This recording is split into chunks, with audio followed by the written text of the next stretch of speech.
You may know Katie from our previous episode about our friendship over the years, as well as depression and postpartum. And today we're going to discuss advocating for yourself and how important it is to trust your gut, even when you're told conflicting information, because at the end of the day, you know yourself better than anyone else. Katie's continual advocacy for herself, her resilience, and her refusal to believe that she had to settle where she was helped her to find the right support, which has led her to an incredible weight loss journey where she has lost over 50% of her body weight and built a healthier life to support herself, her family, and her children.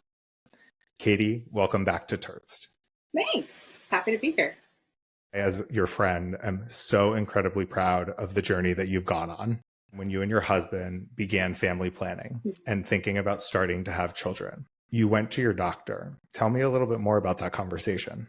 So for anyone who goes down the road of infertility or just difficulties getting pregnant, potentially not infertility itself, there's a lot of steps that have to happen before the doctors will even really have a conversation with you about any sort of next steps or medical intervention.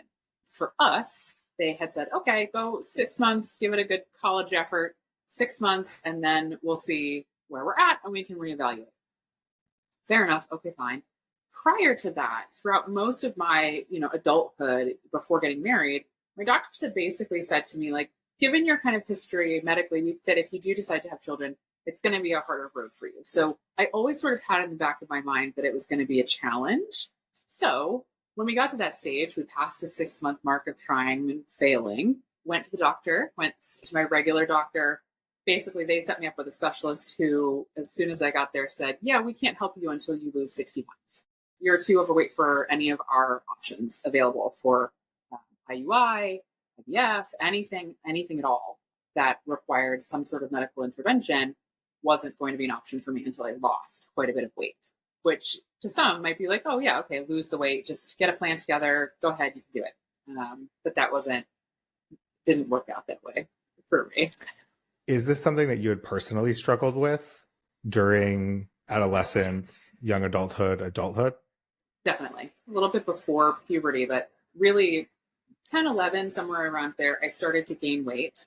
No real good reason as to why. My family is all very slim. I eat the same foods they do. I was very active. I was always in sports when I was at school. And then when I was in college, I was working out. I was very consistently eating well, taking care of myself, but my weight always was an issue. And one of the top conversations that I've basically had my entire life with doctors has been about my weight, what I'm doing to manage it, tests and checking things, seeing if my thyroid is an issue, seeing if diabetes is a possibility, like all kinds of things as a pretty consistent, right? I knew I wasn't binging. I wasn't eating junk food. I wasn't stuffing my face 24/7. I wasn't just sitting on the couch doing nothing. So it wasn't that I was affected from a confidence perspective or a feeling badly about myself. I was more just like, what the heck? Like, why is this working for someone else, but it's not working for me? And then everyone that I would talk to would be like, oh, well, you're doing the right stuff. And it was just kind of this weird puzzle, basically. And when they would tell you were doing the right stuff, I know you and you like to search for the answer. Yeah. So how did you process that?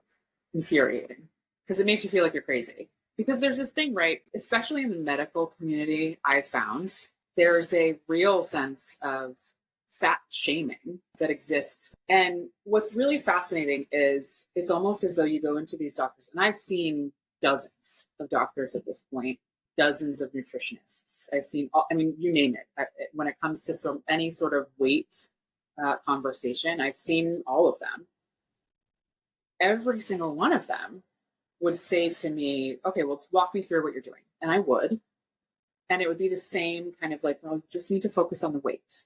And I started at first, I think, digesting that as like, okay, like I'm a really big, like, give me a task, I'm going to like tackle it. And when that didn't work, I think I kind of shut down. And so for a while, I just sort of said, well, okay, forget it. And then when we started trying for family, that was the first real roadblock in my life that was directly impacted because of my weight, where everything else I was able to like navigate around it.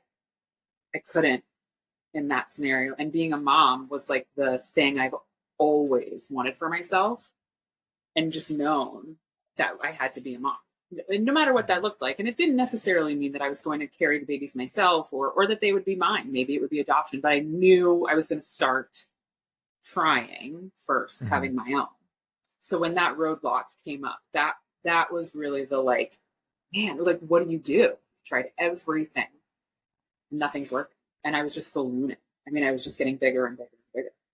When you hit that roadblock, what did that feel like for you? To feel like you were virtually at a dead end? Yeah, it was heartbreaking. I mean, I remember calling you and other friends, I mean, just crying because you really feel helpless. Because there's the infertility part of it, right? So there's that side, which I think a lot of people can relate to just on a general level. It's so emotionally charged and so hard. And especially at the beginning of that process of understanding, like, what is the challenge? What are the problems? And what do we need to then do to try to help them, right? That in and of itself carries a lot of heavy. But then when you add on that I was the problem and my weight was the problem, and that I'd been trying for years to remedy that and couldn't, it felt like, oh, a dead end. It was just kind of a like, okay, which is heartbreaking because that's the only thing that I really wanted in my life was to be a wife and a mom. And then to have that feel like it was almost taken away from me in that moment when the doctor tells you that it's devastating. You phrased it as you were the problem. And what I think is so interesting about your story is that you weren't the problem. You were doing all of the right things. There was a puzzle piece missing that created the dead end. Yeah. When you started working on your weight loss, how did you approach it with your doctor? I mean, there's so much there emotionally, physically, mentally, and trying to figure out what this puzzle piece is. Yeah, well, so the first kind of conversation, it was hard because I've already tried so many things at that stage, right? So, and this is, years ago now. So this was back in really 2016 that I really started down this road. And at that time, I had been for most of my adult life trying to manage my weight unsuccessfully. That was when my doctors were like, all right, we need to look at something else. Maybe we need to talk about weight loss surgery. I've never been someone who's a big fan of surgeries. In my case, and I think in many cases, weight loss is actually not about the vanity of it all. It's not about how you look. It's not about any of that. For me, I can say at least, it was 100% about, I wanted to be able to have a family, but I also really wanted to be healthy. I didn't want my body to carrying around all this extra weight that was just going to cause it further stress and further issue. I was very lucky in that despite carrying this extra weight, I didn't have any issues. My joints are fine. I didn't have heart issues. I didn't have high cholesterol or high blood pressure or diabetes or any of the other, host of things that can come along with weight gain and having carrying too much weight on your body. Which is also very interesting because it kind of goes even more to that dead end of you don't have any of the other health issues you should potentially have. Yep. When we got to that stage where they were talking about weight loss surgery, there were a whole host of things that had to happen for that to even be something we entertained. So there's a million tests. They run all kinds of tests on everything, basically to get a full picture of where you are medically today. And in that process, we discovered that I had PCOS, which is polycystic ovarian syndrome, which is really common. And it's something that affects women across all sizes. So I think it's important to say that's not something that's just associated with people who are heavy, but it has a whole host of really kind of gnarly symptoms that a lot of women experience. And in my instance, the type that I have essentially is doing two things. One, it's basically taking, when you would eat any sort of food, your body would say, great, thank you for that energy source. I'm going to take that and use it, right? That's what food is meant to be. It's fuel, right? My body said, awesome, I'm going to save that for later, put it into the fat stores, and when you need it, we'll have it, instead of burning it. So it would burn a small portion, right? Like it should, but it wouldn't, the majority was going in directly into fat storage because I was insulin resistant. So then it went down this journey of, okay, how do we figure out, you've got PCOS that has a whole host of different symptoms that I didn't have. I had very few of the actual symptoms, which is why it took as long as it did for me to be diagnosed. Most women aren't until they're going through trying to have a kid or have really awful symptoms that take years for them to understand. When you got the PCOS diagnosis, what did that feel like where you started to have some answers? It was a huge relief in a way. You know, you've been on this journey for years without any explanation, none, zero explanation. So at least having something felt like, okay, now we know. As you talked about it, you said if you have a problem at hand, you ask all the questions, you research it, and you really did. And I think as you began your journey and started looking at surgery, understanding the PCOS, even as a small component, really helped you to move forward towards surgery. Yeah. What was required of you to get to the point, and how did you decide to have that surgery? Yeah, it's a process. They take it really seriously because it is, I mean, it's life-changing, and not in the sense of just losing weight, right? So you have to be willing to commit completely to an entire lifestyle shift. And I think that's something that I think a lot of people see it as it's like just gonna have the surgery and lose all the weight. And that's really not at all what it is. It's a very emotionally charged process because there's a lot of steps and stages where they can say like, nope, you don't qualify. And so for me, my insurance company had certain requirements that we had to go through. So I had to do a battery of tests. I had to prove that I was actively working and trying to lose weight, which in my situation was kind of like an uphill battle. I've been trying to lose weight for eons, it feels like, unsuccessfully.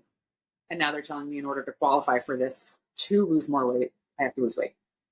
So there was that component of it. So you had to lose a certain percentage ahead of the surgery. You had to go through counseling sessions and therapy sessions with their team at this particular hospital that I did the surgery at for a bunch of reasons, but mostly so that you can understand, firstly, what it's going to look like and how that recovery process is. It's recovering from the surgery, sure, but it's actually recovering from, in many instances, people who are having this type of surgery do have other associated issues, whether it's eating disorders, whether it's just mental health challenges around it. There's so many layers to the way that our weight and the view we have of ourselves affects us as a result of that have to be addressed before you take any further action. And you have to, at the very least, have a baseline of where you're at and understand what those next steps are going to look like in the process of healing after the surgery, because it's not just having the surgery and losing the weight. You also then still have all these things that you're holding on to from the experience of being a heavy person.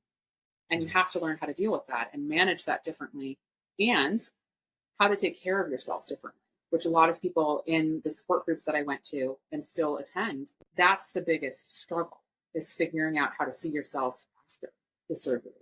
Because it's one thing to imagine what your life is going to look like. It's quite another to then have the surgery and actually through it and figure out what that looks like on a day-to-day. As you began to lose weight and get closer to having the surgery, and including having the surgery, because then you were still on a journey to continue to lose weight in the hopes of being able to get pregnant, how did you balance the emotions of the surgery and processing that and the time difference in where you thought you would be pregnant to when you actually ended up getting pregnant? It's not a great answer, not well. I think there's a certain point, like I said earlier, where you just have to sort of say, okay, and like accept it, because there's no alternative, right? So like I didn't have any other choice, because that's how it felt. Mm-hmm. Well, I guess I had choices in the sense that we could have gone other roads to get pregnant, or to have a family, not to get pregnant. But I had to sort of say, okay, this is the road I'm on right now. And I hope that road's going to take me to where I'm hoping to get to, what my goal is. But I had no guarantee of that. You could go have the surgery, lose weight, and then gain it back. If you don't make the right changes, if your body's not doing what it needs to do, you can gain the weight back. And in my case, that's ultimately what ended up happening. When you were going through the counseling sessions, was that something you actively talked about in your therapy sessions? I talked a lot about where I'm at right now, how I'm, doing, what I'm actively focused on, where my priorities are. And I think this is something that I've learned now over the many years that I've been in therapy, that until you're actually really honest in therapy, it doesn't do a whole hell of a lot. And at that stage, I wasn't being fully honest with them. They were asking the right questions if your case was a standard case. And I think a lot of people, but certainly by experience, I very rarely have been the quote unquote standard case. I've almost always been in this like rare side of things. And so they don't know how to manage that. I didn't have a lot of the issues that others who are in a similar position have. I didn't have eating disorders. I didn't have any sort of confidence or mental health issues related to my weight. I didn't have a lot of the things that people assume you have as a result of being healthy. And so the questions that they were asking were things where I was like, yeah, no, I'm good. Like, I feel fine about that. I think if they had shifted the questions to ask more, how are you feeling about this process? And how are you feeling about your end goal? And not knowing if you're going to get there. I think if we had had more of that conversation, I probably would have had a different aha moment maybe at some stage, but it came later for me ultimately. But I think it would have maybe pushed that forward faster so that I was better prepared when it wasn't successful, especially. There's two things that come to mind. I think the first is at that point in your life, for pretty much your entire life, by everyone you've known in terms of losing weight, you were basically shut down and those emotions were shut down. And so as you're going through the process, I can almost understand why, even if they had asked you the right questions, you wouldn't have been honest, because if you say it out loud and it doesn't happen or you can't figure it out, it's almost more heartbreaking. And I think for me, where I can relate to you with that is my dating history and the relationships I've been in, and trying to be at a point now where I can start to talk about it, because for the first time, I believe that I deserve better, or I believe that it could be a possibility. And so I think the second part of that is what you were saying about someone asking you the right questions. And this is an interesting comparison for me, but it's kind of like sales. I think a therapist, they're not selling you something, but part of sales is discovery. And if you don't ask the right questions and you don't ask open-ended questions and you follow a rubric and you stay on task with the general premise of weight loss, you miss the bigger sale. And in this case, for you, I'm so thankful that it ends up coming out and we'll get there, but they could have missed a huge piece of the puzzle and it could have gone unspoken because they were just following step by step by step versus understanding the person that is in front of them and asking the questions that they need the answers to in a way that is allowing you space to be you and have your feelings. Well, and I think the thing that's very real for me in this process, and I think in most of my encounters with medical professionals up until really the last couple of years, anyone who's overweight, and especially at the time, I was morbidly obese. So, I mean, it's important to say that, right? Like, I was very heavy. And every time I would have a conversation with a doctor, it became about my weight, no matter what I was there for. I could have the flu and it was going to become about my weight. And I think at a certain point, when you have the same conversation so many times, and you know the efforts that you're putting in, you know the questions they're going to ask about. They're going to ask about my thyroid, and I'm going to tell them, look at my chart. I had it run 6 months ago. Like, it's this constant conversation. You get to a point where you just decide, I'm not going to fight it. And so in those conversations, especially in the therapy side of things, that was a really hard behavior to unlearn, because I had gotten so accustomed to just saying, oh, okay, yep, lose the weight. Yep, okay. Yeah, it was subconscious. Your answers were subconscious. You could go in and just say, okay, here's all the information you need to know. Here's the 10 bullet points. And they'd be like, oh, that's all the information I need to know. Absolutely. I mean, I met literally dozens of nutritionists at this point in my life. And at a certain point, I started coming in with literally like my food journal. Here's my calorie intake. Here's my protein intake. Here's what I'm doing for exercise. Here's what I'm doing for water intake. Yeah, I mean, literally giving them everything they want to know. And they'd be like, I don't have any changes to make. And I'd be like, yep, okay, great, thank you. And it was just this like constant validation that I was doing the right stuff, but it wasn't working. And that's where surgery became the only option that I thought at the time was going to assist me. And so as you began to lose the weight and got to a point in which you could have the surgery, what made you say, let's do it? At first, I was really scared of it because, again, it's that unknown thing, right? There's so many pieces of it that you just don't know what's going to happen. And surgery is scary. For me, especially, it was like, do I really want to do this? Is it worth it? Is it going to do anything? Because there's also this sense of, my entire life, I've been doing all these things, trying all these things, and it didn't work. And so I was really afraid of it not working.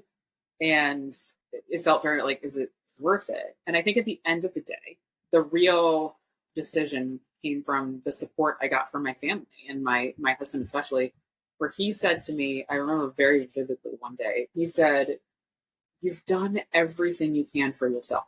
You can't do this by yourself.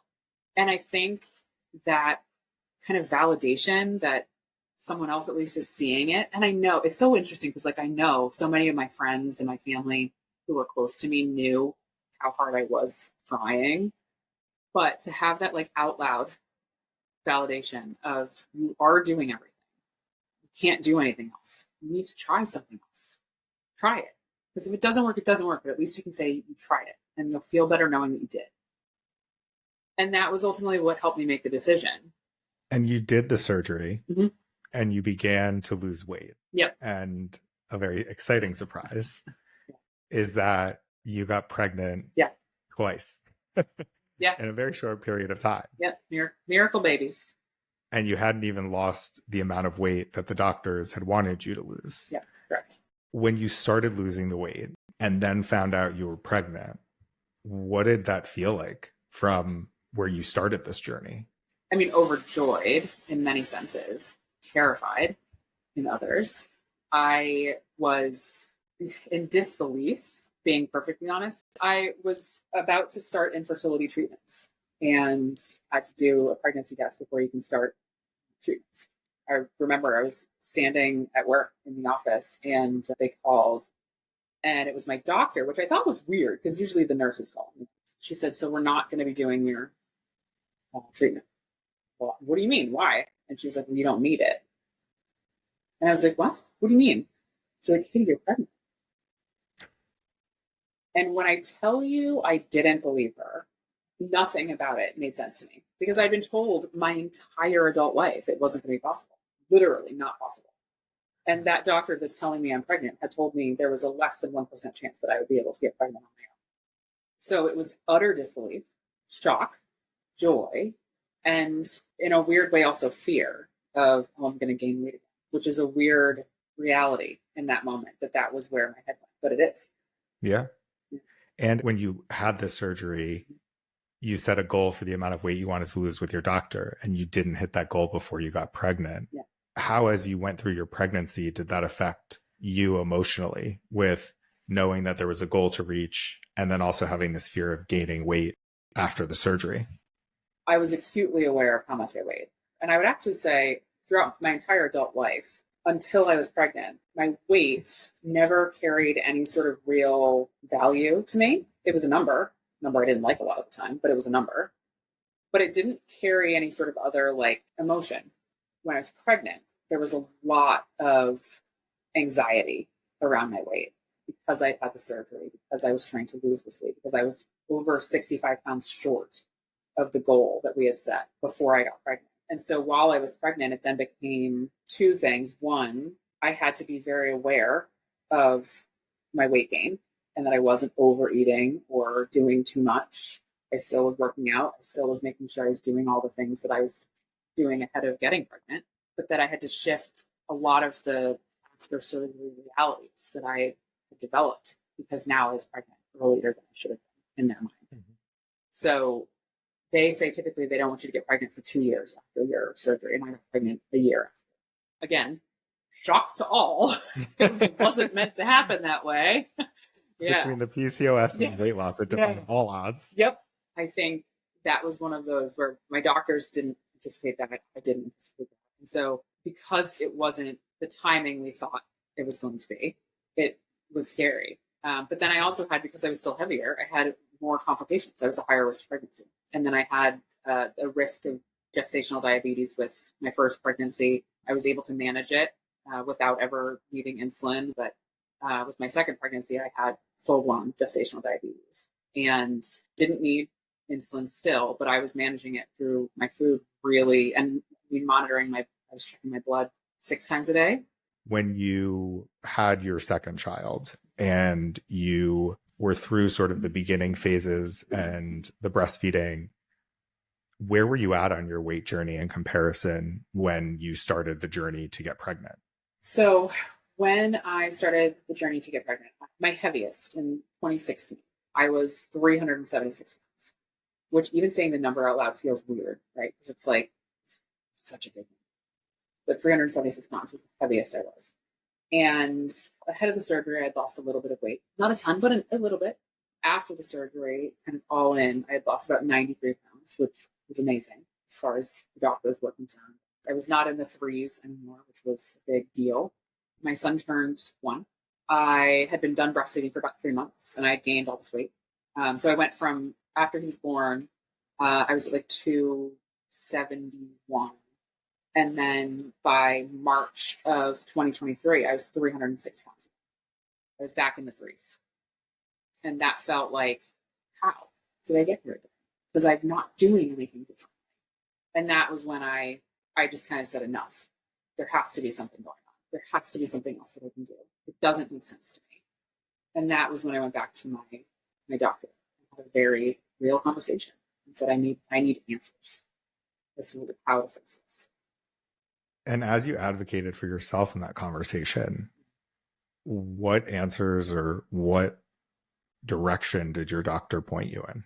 Well, I'm lucky to have a doctor who, and I will say it was one of the first conversations in my adult life that a doctor really did listen thoroughly and heard everything that I had been trying, everything that I've done. And I said to her, I was like, I am game to do whatever I need to. I've had surgery, for God's sake. Like, I will do what you tell me. I just don't understand what's not working. And she said, I think it's time to try something different. And she actually then presented an option of doing a weight loss medication. So what's funny is that when she brought it up, I was sort of like, a medication? Like, how is that going to help? She had said, it's not going to help you lose like a ton of weight. It's going to help you lose a little bit, but it might be like the jump start. The intention was that this medication would help me over this initial hurdle of my insulin resistance and hopefully help kind of recalibrate this. And with this new doctor having really heard you and made this suggestion, what did that feel like to have a complete shift in the way you were approaching your weight loss and to feel like you were actually heard by your doctor after advocating for yourself? Strange, because I'm not the most emotional human. I'm not super quick to cry or get overwhelmed. But I remember being in the office and her saying to me, you really tried. You really put in the effort. This is years of you working and trying. There's documented notes. There's surgeries. There's all these things that I've done and tried. And medications they had me on before to try to help while I was getting pregnant and all kinds of things, right? All of them to no avail. And I'll never forget, she said, I think it's time we take some of the load off of you. And when she said that, I completely fell apart. I'm going to do it now. Because it's the first time as an adult and as an adolescent that any doctor in any sort of medical profession not only heard me, but said, I'm going to help you. And we're going to figure it out together. And this might not be the solution, but this is our first try. This is what we're going to start with. And we're going to see how we do, and then we'll reevaluate. When you've had your whole life people saying to you, just do this. It feels very on you. that you're the only person responsible.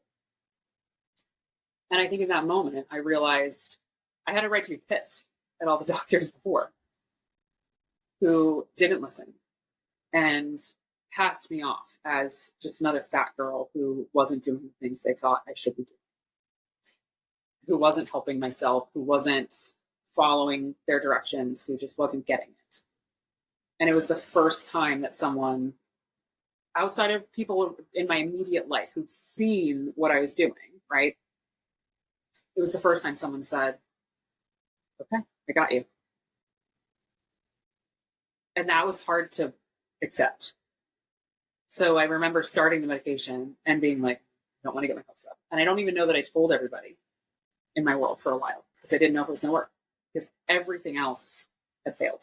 And so it was this weird, very emotional, overwhelmingly supported at the same time because it was a support that I'd never had. And I can understand why you wouldn't want to talk about that. It was different. Someone said they're going to support you. They understood. They're taking you in a completely different direction. And the juxtaposition of that feeling amazing for the first time to be held and cared for and heard with, I haven't heard that before. And that can be hard to trust and talk about. As you started the medication, that was March or April of 2023. What has that 16 months been like in terms of transition? It's been a lot. I think the exciting part is that it worked for me. It was the missing puzzle piece that I needed. I think that it's important to say out loud that nothing else in my world changed. So I'm still working out 6 days a week. I'm still eating right. I still eat 6 meals a day, but they're small. I still focus on protein first. Like there's still things that you can't shift away from. And I think it's important to also say, just like the surgery, it's not a quick fix and it's not a like magic pill. It still requires work and it still requires diligence and it still requires consistency. And if you're not doing that, you're not going to see success. I am one of the more extreme cases of success where I've lost now 190 pounds in total from where I started my journey. In the last 16 months, I've lost 120. And I think that is, again, because I have already had all these lifestyle changes that I've been doing. So it's been a very strange validation. And there's been a lot of people actually in my life who I think when I first told them that I was doing this, my family included, who were kind of like, okay, and sort of, I don't want to say dismissed it because that's not the right word, but I think we're not sure if they should be optimistic because nothing had worked ahead of this experience. And so as I've steadily continued to lose weight, there's been a very real sense of pride for myself, but also from those around me that's weird to accept. Do you look back now with any frustration that this wasn't offered to you sooner? Oh yeah. Yeah, absolutely. These drugs have been around for decades. Without getting political, there's a lot in our healthcare system that's cognizant us. But I think one of the things that I feel really passionate about now, especially, is doctors have an agenda. They have a set standard patient. You have this set of symptoms. This is what it most likely is. So that's what we're going to operate off of. And so if you're having a conversation that doesn't feel right, or if they're not getting the whole picture, or if you walk away feeling like that was unproductive, go somewhere else, talk to someone else, get more information, have another appointment, push harder, get the questions answered that you don't understand, because I just went along with a lot of it for a long time. I do believe that things happen for a reason and they happen when they're meant to happen with everything. This was the time in my life where I was able to do this effectively because I had gone through all these other things to lead up to this point. Because I had gone through preparation for surgery, having the surgery, years after the surgery, managing pregnancies and then kids after. Having gone through that and understanding what I needed to do for myself to be as effective as I could be in my weight, in my health journey. It allows this process now over these last 60 months to be as effective as it has been. Had I not done all of that, I may not have had the success that I'm having now. You have to be completely responsible for yourself. Right? Like, you have to own your part of it. But I'm not a doctor. And I don't know all the things about the human body that you need to know. Mm-hmm. I feel like I know a lot now, but didn't then, right? That's how I feel about therapy. The more you know. Exactly. You have to push. At the end of the day, I think I switched from being like, I don't want to rock the boat. I don't want to be seen as that patient.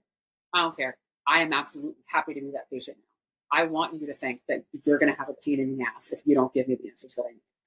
I want you to think that. I want you to know that I'm not going to go away. I need the answers I need so that I can understand what I need to do. And that, I think, was the difference. It was the shift for me. I think that's such an important message to leave people with today, is pushing, asking the questions. And if you don't like the answer, getting a second opinion. Absolutely. And doing the research and asking people, going to a support group. Yep. They're amazing. Finding the people that have been through what you've been through. Yep. I cannot stress that enough, because I think in all of our lives, we can point to times where we didn't advocate for ourselves where we should have, no matter how big or small it was. Yeah, absolutely. And as your friend, like, we've talked about this, but I'm just so proud of you and proud of how hard you pushed to get the right answers to make sure that you were living a healthier life for you and your family. What does that feel like to look at a future where that's not at the forefront of your mind? So it's interesting. I wouldn't have said that I thought it was at the forefront of my mind, but it absolutely was for most of my life. And I think that I'd gotten so conditioned into kind of pushing that to the side and not like actively thinking about it, that now not having that burden is immensely freeing, because there are these pressures that you put on yourself. And as a mom, when you're heavier, the idea of your kids going down that same road is terrifying. And for me, I didn't feel like I understood how to help. And I think in this process, I've actually become much more confident in, no, you know exactly how to set them up for success, because you've done all this work. You know exactly what a healthy lifestyle looks like. You know exactly what needs to happen to set them up for the best possible scenario. You just need to stick to it. And you need to share this information, and you need to talk about it. I don't think people talk enough about what we go through. And I don't think we share enough of that struggle with others. And that support conversation of support groups, I think support groups are incredible. It's finding people who've gone through similar things, but it's also in those groups recognizing every single situation is so different. And that's the beauty of it. I can give you everything that I've tried. I can give you every tip I have on earth, and it may not work for you. But you should try it if it sounds like it might help you. Mm-hmm. And if it doesn't serve you, then let it go. Right. And I think that's the thing. It's like, it's having the access to the information to help you decide what's the right path and what sounds like it might be good for you or might benefit you. And that's not just for weight loss, but literally for anything in your world.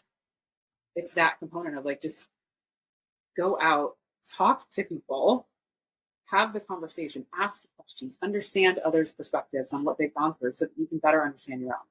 It's the only way that I've found to go forward in this journey is just ask the questions, challenge it, always.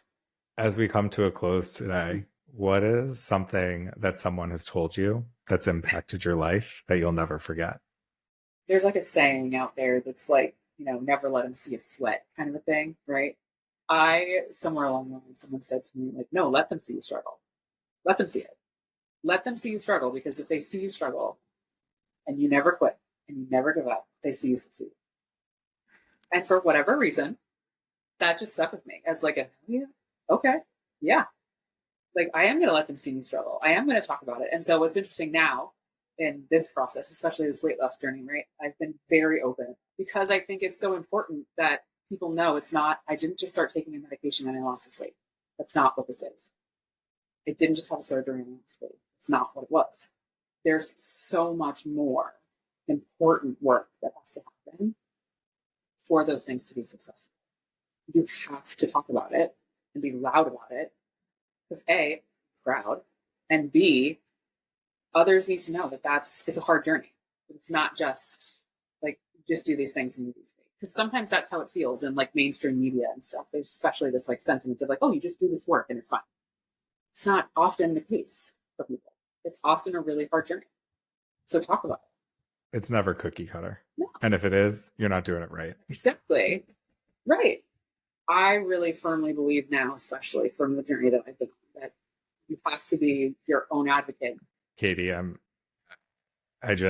love you so much, and I am so proud of your journey. And I want to thank you for sharing it today, because advocating for yourself is the most important thing you can do for yourself. Thank you for joining us. You're welcome.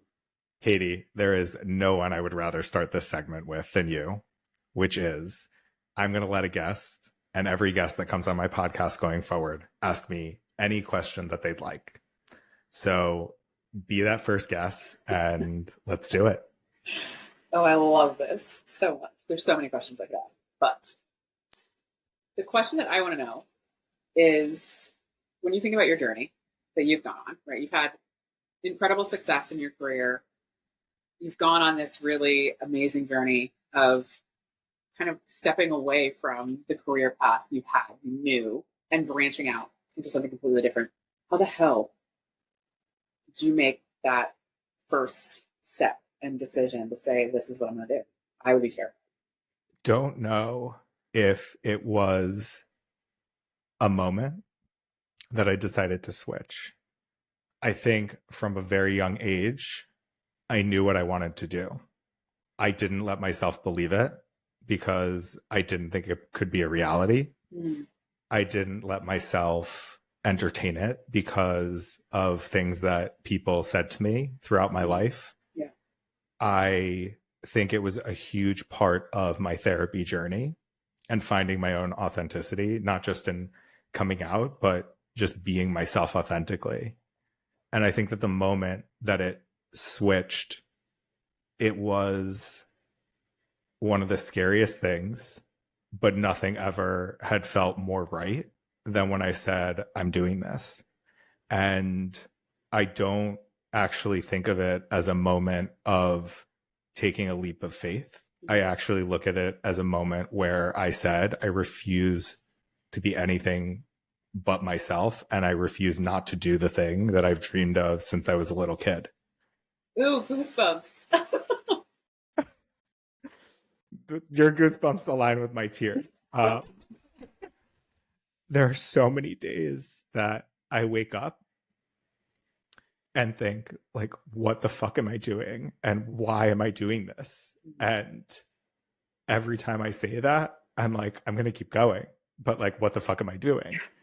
I just said it's more scary to not do this than to do it.